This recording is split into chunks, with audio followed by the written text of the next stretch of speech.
Hello again, and welcome to Chapter 9, Python Dictionaries. As always, this lecture is copyright Creative Commons attribution. That means the audio, the video, the slides, and even my scribbles. You can use them any way you like, as long as you attribute them. Okay, so this is the second chapter where we're talking about collections. And the collections are kind of like a piece of luggage in that you can put multiple things in them.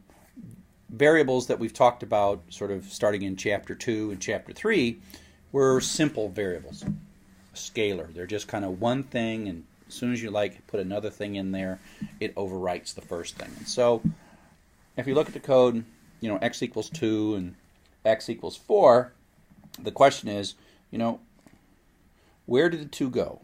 Right? The 2 was there, x was there was a 2 in there, and then we cross it out and put a 4 in there. This is sort of the basic operation of the assignment statement. It's a replacement.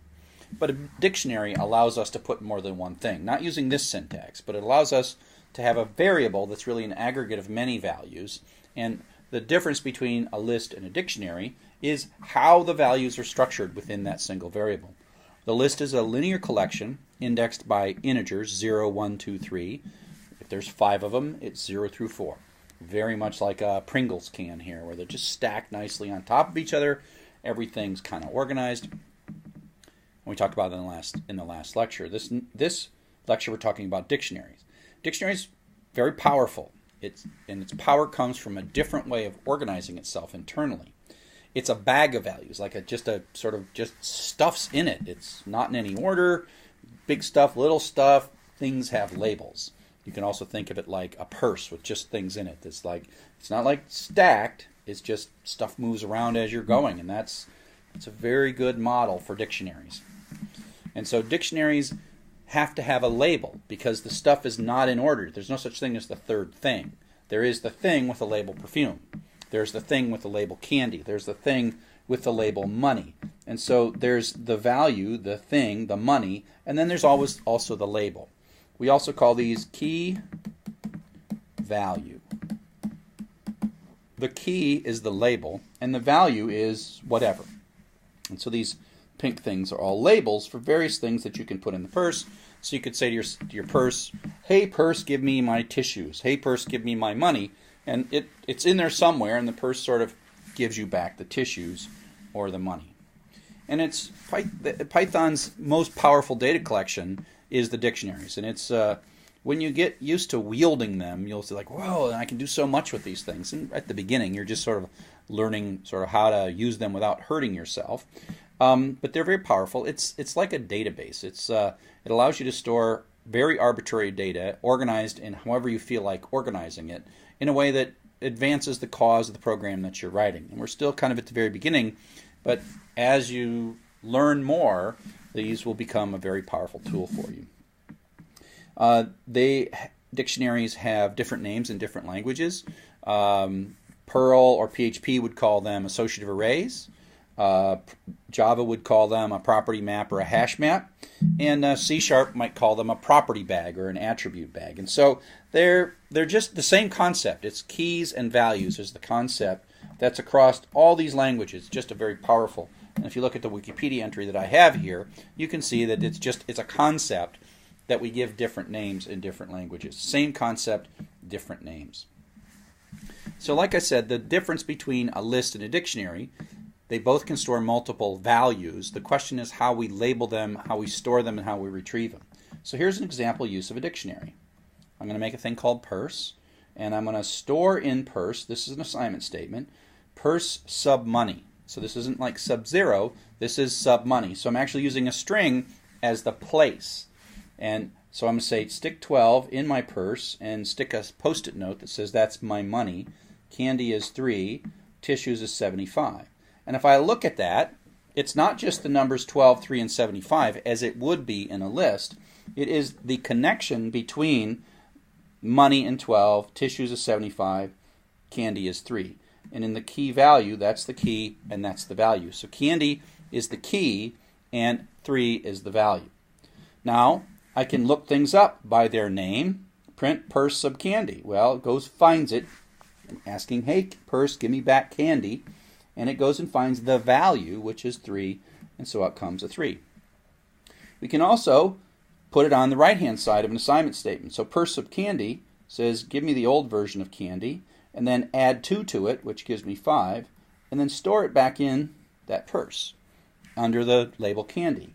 So we see candy changing to 5. And so this is a place, and you could do this with a list, except these would be numbers. You could say purse sub 2 is equal to purse sub 2 plus 2, or whatever.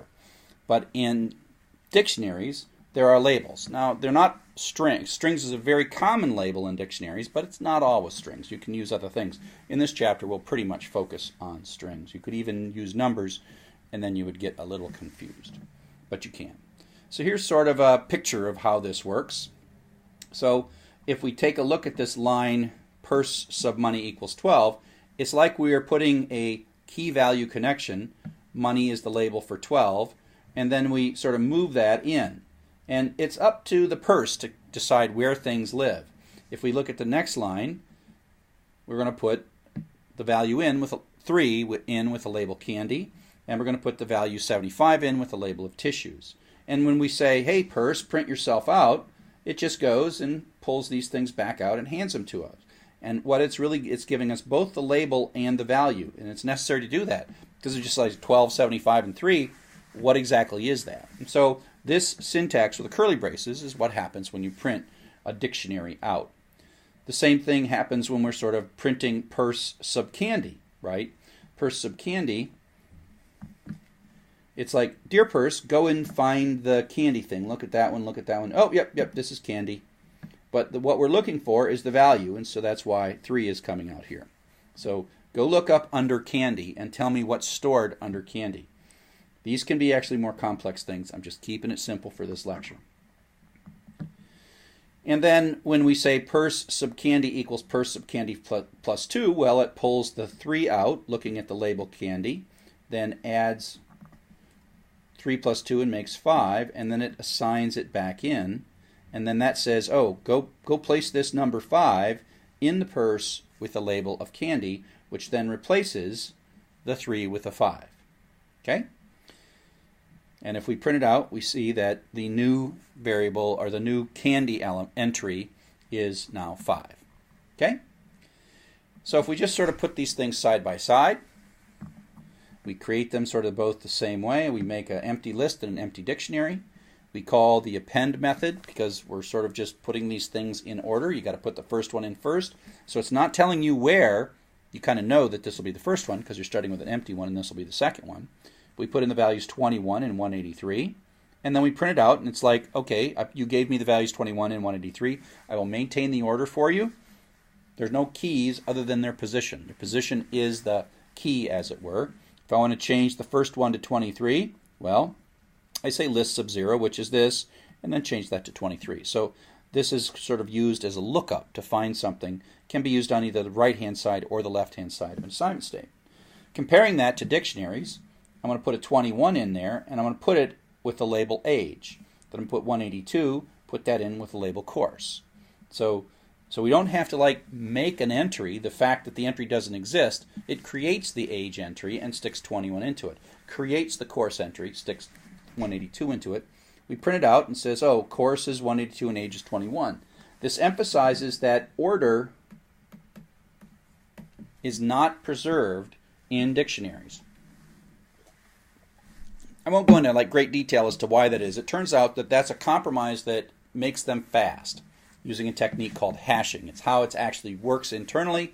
Go Wikipedia hashing and take a look.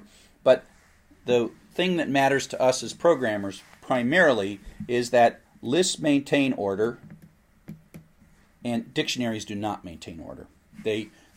Dictionaries give us power that we don't have in lists. I mean, they're very complementary. Now, there's not this one that's better than the other. They're very complementary. Different kinds of data is either better represented as a list or as a dictionary, depending on the problem you're trying to solve. And in a moment, we'll be writing programs that are using both. So if we come down here and I say, okay, stick 23 into assignment statement, into DDD sub age, well, that will change this 21 to 23. So when we print it out. So you can, this part where you look something up and change the value, you can do either way. It's just how you do it here is a little bit different.